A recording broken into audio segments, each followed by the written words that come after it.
Shani, the bright-eyed medical surgeon with a heart of gold and razor-sharp wit.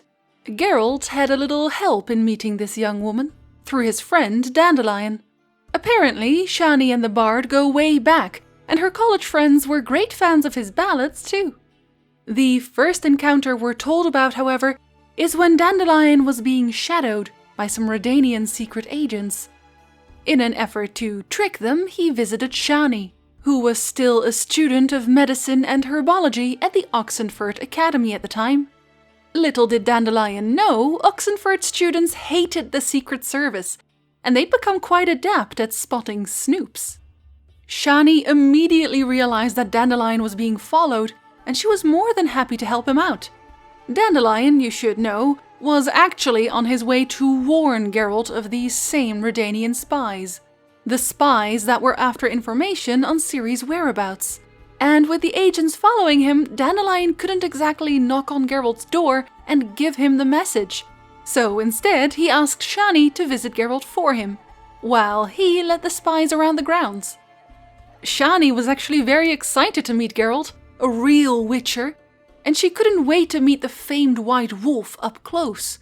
So off she went, leaving Dandelion to think on how he really should compose a ballad on girls like her someday.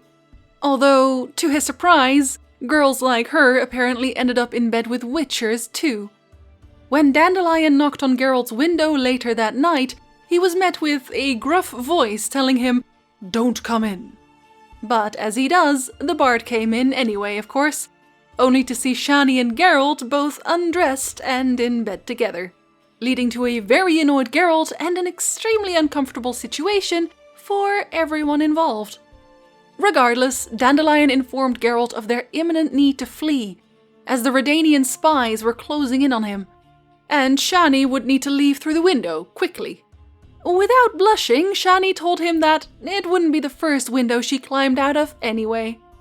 Before she could do any window climbing, however, Philippa arrived in owl form, making Shani jump somewhat, and when the sorceress' eyes lingered on the young medical student, Shani suddenly blushed, much to Dandelion's surprise. Philippa, while technically still working for Redania's king, pretended that she simply did not agree with the course of action of said king. So she was here to prevent certain things from happening. She was lying, of course, she was simply after Ciri's whereabouts as well, and to that end she needed to find out who a man named Rience truly was, and who he was working for.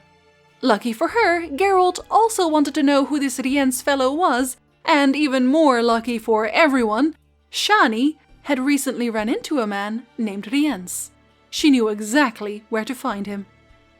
For some time now, during Shani's studies, she had been selling certain medical supplies looted from the college workshop to a man named Merman. Shani's parents, you should know, were quite poor, and her father could barely pay her tuition to begin with. So she had to make do as what amounted to a drug dealer. Although she notes that the man she sells to does use the medicine to actually help people. Or at least he doesn't poison them.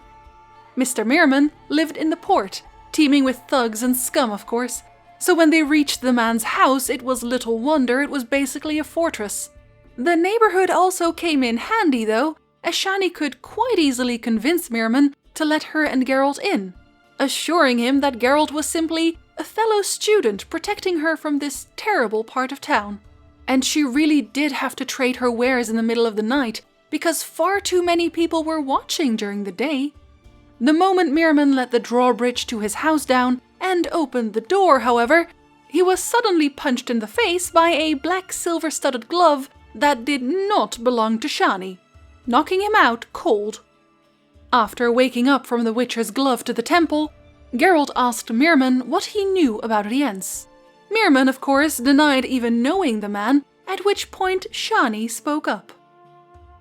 "Don't beat about the bush, Merman. Don't twist up your tale." The familiar voice of Shani, the medical student, came from the shadows. "When I was here 3 days ago, here, in this high-backed chair, at this table, sat a gentleman in a cloak lined with muskrat. He was drinking wine, and you never entertain anybody, only the best of friends. He flirted with me, brazenly urged me to go dancing at the Three Little Bells.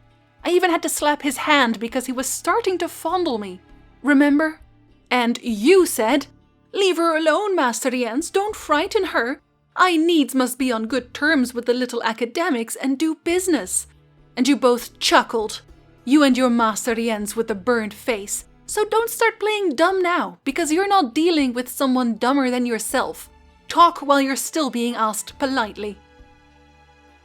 Mirman thought to himself he'd pay Shani back for bringing Geralt in here to ask about Rience. But after some more threats from Geralt, Philippa also showed up and simply read Mirman's mind. And that was bloody painful. Afterwards, Mirman would not take his revenge on Shani the way he planned, as Philippa's mind reading left him in a state of complete, and no doubt permanent, idiocy. And after learning everything they needed, Geralt met Rience and some thugs he hired to kill Geralt in an alleyway in Oxenfurt. Rience felt quite sure about his chances, but that was before he realized what Geralt could do with a sword. Rience fled and the thugs were cut down mercilessly.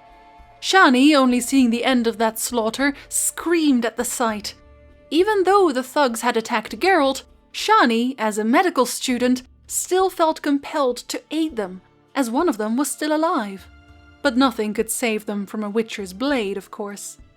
Later, Geralt too was wounded in a fight with Rience, and had to have Shani patch him up alongside Philippa, before the Witcher left Shani to her studies again as he returned to the path. Now, Shani was only 17 years old when Geralt first met her, and she was also a medic during the Battle of Brenna, roughly a year after their meeting. Meaning, Shani was at most 18 years old when she joined Milo, Rusty, Vanderbeck, a halfling field surgeon, in stitching up wounded soldiers. As she was only a young medical student, Rusty had actually assumed that Shani wouldn't last long. She was just a girl, a child. She was one of 3 medics that would help Rusty during the battle, and only one of them, a sorceress, Marty Sodergren, could actually be considered an adult. The other was Iola, a young priestess from the Temple of Melitele in Elander. Rusty assumed that Shani was going to be useless, capable of very little. She'd likely faint during an operation and fall nose first into the open abdomen of the patient being operated on. The seasoned surgeon had actually asked for an elf, because humans were not very resilient, or at least a halfling like him. But no, he got Shani.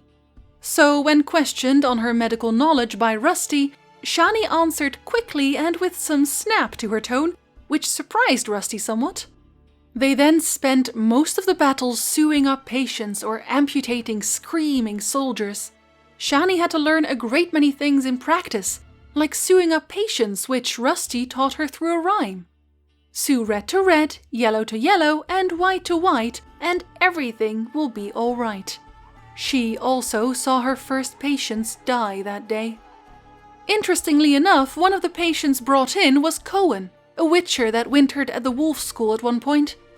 Rusty was surprised to see a Witcher, and when he lifted the eyelids of the now dead Witcher, he asked his 3 assistants if they'd ever seen anything like that, the cat eyes. They all answered yes, of course, because they'd all met Geralt. Yet another surprise for poor Rusty. Unfortunately, nearing the end of the battle, the hospital tents were attacked by Scoia'tael, the Vryheid Brigade led by Yavin. Iola and Rusty tried to protect their patients with their bodies, and after realizing that this medical tent was also helping Nilfgaardians, the elves stopped their assault, especially since the Nordlings had arrived at last to kill the Nilfgaardians on this side of the battlefield. Shani, though she turned pale as chalk and had started crying, still held on to the clamps keeping the current patient in place, even during the attack. Throughout her ordeal at the Battle of Brenna, Shani also learned very clearly how to stand up for herself in any situation. When soldiers tried to drag their dead Baron Anselm Aubrey into the hospital tent, Shani outright told them that the only reason they were able to bring him there in the first place was because his armor was so tight. The Baron was in pieces, and very, very dead, and she would not budge as she sorted through the dead and the still barely breathing that needed care. She didn't lose her sense of cynical humor either, which earned her a reprimand from Rusty, who told her that cynicism is only permitted to a surgeon after the first 10 years of practice. Finally, once the battle was over, and after they had dealt with the last few wounded, they all lay outside in the meadows on some canvas. And while cheerful shouting and singing resounded through the air, the surgeons were surrounded by the cries and groans of the wounded and the dying. They had gone nearly numb to those sounds, however. To them, the sounds were ordinary, as natural as the croaking of frogs or chirping of cicadas. Shani sat with Iola, hugging each other tightly. Occasionally they laughed at something completely stupid, while drinking a glass of enchanted vodka, specifically used to intoxicate them all a lot faster. It unfortunately only really seemed to work on Shani and Iola. Both girls were crying, and none of them knew who had even won the war. Some years after the war, everyone from this little team had died except for Shani, and we meet her again in The Witcher 1. Geralt runs into her in a village outside of Vizima, where she was caring for victims of the dreaded beast that haunted the villagers. Unfortunately, the entire village was quite an unsavory bunch, and several of them cornered Shani and threatened to do some very unsavory things to her. Which, of course, wasn't likely to happen with a Witcher at her side. Unsurprisingly, at this point she can't wait to get out of the village and into Vizima, where she spends her time caring for the victims of the Catriona plague. Geralt, having also made it into Vizima, spends quite a lot of time with the young surgeon. Shani helps him with his investigations and proves invaluable in solving a lot of the trouble Geralt runs into. She even throws a party at one point for Geralt and Dandelion. And Geralt can also bring a friend, and depending on who you bring, Shani either has the time of her life or a terrible evening. Siegfried, a Knight of the Flaming Rose, seems to have his eye on Shani and flirts with her a bit during the party. Zoltan becomes good friends with Shani, and Carmen, a prostitute, makes Shani a little jealous. A little much. Although it seems that Shani too wasn't exactly saving herself for Geralt either. She had actually been in a relationship with Thaler, the Temerian intelligence agent. Eventually, as events unfold and Vizima is set on fire in the process, Shani still does not give up on healing the wounded. In her little makeshift hospital, she treated not just innocent civilians, but also the Knights of the Flaming Rose and the Scoia'tael.